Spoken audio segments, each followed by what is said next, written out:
Goeiemôre.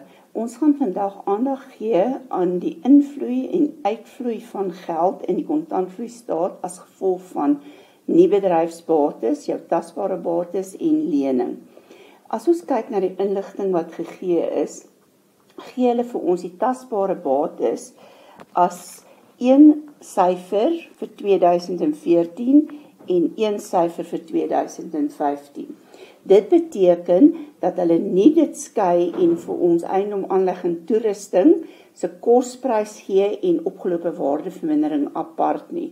Wanneer dit gedoen word, moet jy een rekening gaan oopmaak vir eiendom, aanlegging, toerusting en al die inskrywings wat normaalweg in jou baterekening sal wees, gaan jy in hierdie rekening inskryf. Alles wat normaalweg in jou opgelope waardevermindering rekening sal wees, gaan ook in hierdie rekening aangeteken word. So as ons gaan kyk in 2014, is die beginsaldo 3824. Aan die einde van die jaar is die eindsaldo 2790. Nou onthou, hierdie is een rekening, so hierdie rekening is teen drabedrag. Dan die addisionele inligting sê hulle vir ons, dat ons het grond en geboue met 'n kosprys van 1,2 miljoen verkoop. Grond en geboue in hierdie geval word daar nie waardevermindering op afgeskryf nie. So dit beteken die kosprys en die drabedrag is dieselfde bedrag. So ek gaan my eiendom, aanlegging, toerusting rekening verminder met die 1200 en oordra na bateverkope toe. Dan moet ons gaan kyk, wat is die nuwe toerusting wat aangekoop is, of hulle sal vir jou die waardevermindering gee. So die een wat gegee word, daai een sal jy gaan inskryf. Hulle het hier vir my gesê, dat die nuwe toerusting wat aangekoop is, het 365.000 gekos. So ek wys dat my bate vermeerder het met 365.000.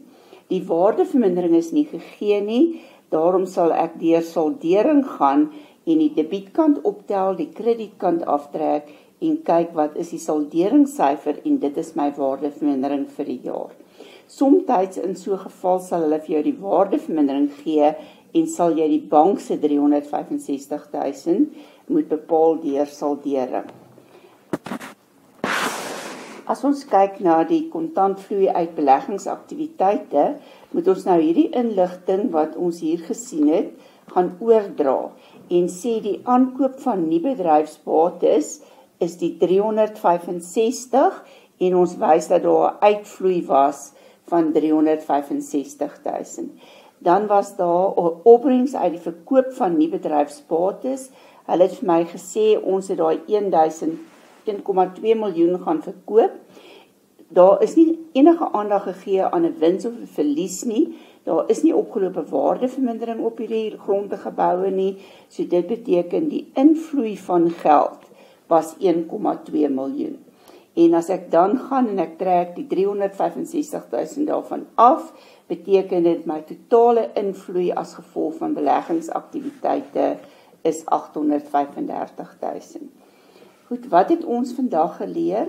Wanneer waardevermindering nie gegee word nie, word 'n vaste baterekening gebruik en al die inskrywings wat normaalweg in die baterekening en in die opgelope waardevermindering rekening geskryf word, sal aangeteken word in hierdie vaste baterekening. Indien die waardevermindering nie gegee is nie, sal die waardevermindering deur middel van saldering bepaal word. Indien die vaste baterekening en 'n opgelope waardevermindering se saldos gegee word, gaan jy dit in 2 aparte rekeninge skryf. Indien dit nie gegee word nie, sal jy slegs een rekening oopmaak teen drabedrag.